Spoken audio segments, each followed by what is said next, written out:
So the last video got cut off a little bit. Sorry about that. Let's pick up from there. The graph, if we connect up those dots that we were talking about and run along the asymptote, should look like this orange one.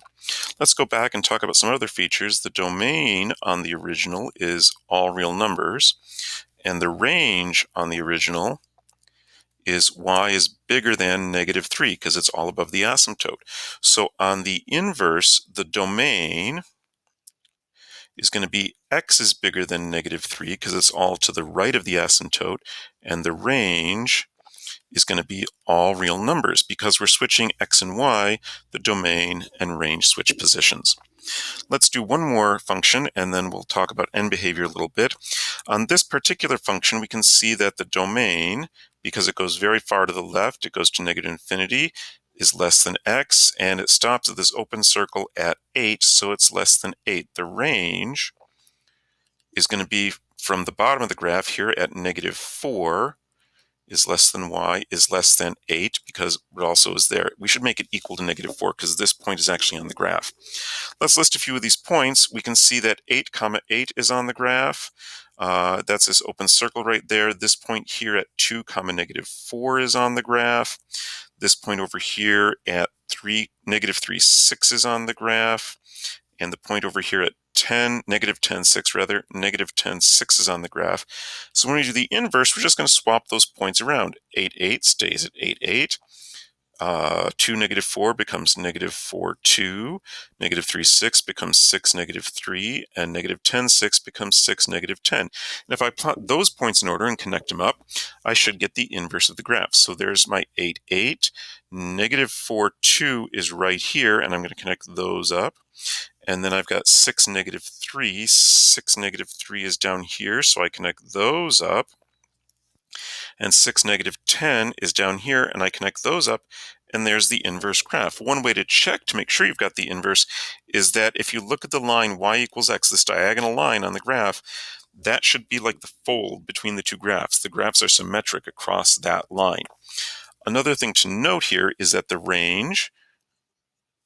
domain, let's start there. The domain is -4 is less than or equal to x is less than 8 because the farthest left we go is this point over here at -4.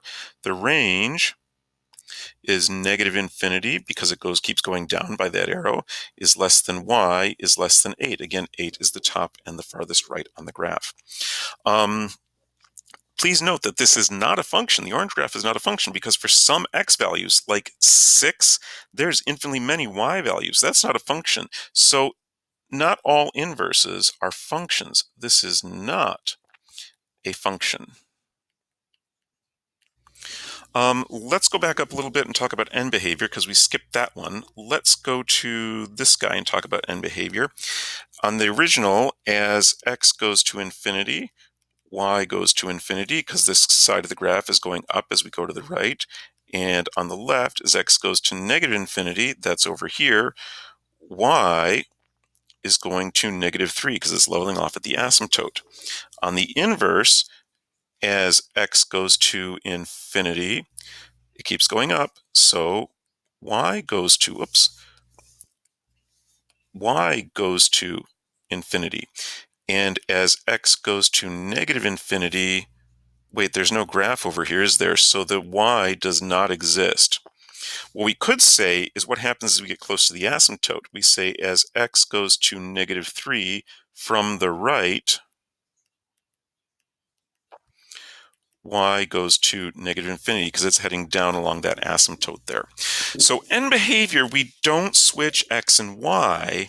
We really are still looking at what happens to the behavior on the graph. So that we have to be careful of. When we do all the points, domain and range, asymptotes, that switches x and y. But the end behavior doesn't because the ends of the graph behave a little bit differently. Let's do one more. Or we're running out of time, so I'm going to stop there. You can figure out end behavior on these, and I will put the notes on the class assignment sheet as well. Thanks for working. Bye-bye.